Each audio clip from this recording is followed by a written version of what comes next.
Mana hammamiz ustozimiz deb sevamiz. Marhum shayx hazratlari Alloh rahmatiga olgan bo'lsin, bizga hamma narsada o'rnak edilar. Hattoki oilaviy holatda ham o'rnak edilar. Volidamiz Alloh taolo u kishini hamisha hifz himoyasida asrasin. Bizga hikoya qilib aytib beradilarki, Hazrat shu yoshlik paytlarimizda menga aytardilar.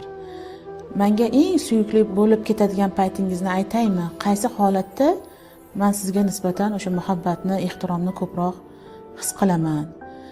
Ikki holatda deb aytar ekanlar. Birinchisi, namozda turgan holatingizda sizga nisbatan hurmatim, ehtiromim, muhabbatim ziyoda bo'ladi.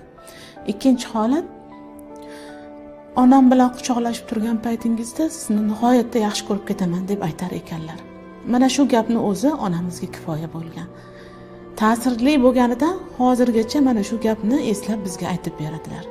Ayollarimizga hadeb urib, tahdid qilib, qo'pol qattiq muomala qilgandan ko'ra, ularning yuraklarida o'rnashib qoladigan, yaxshi ezgu ishlarga turtki bo'ladigan mana shunaqa chiroyli iboralarni aytgan ming afzal.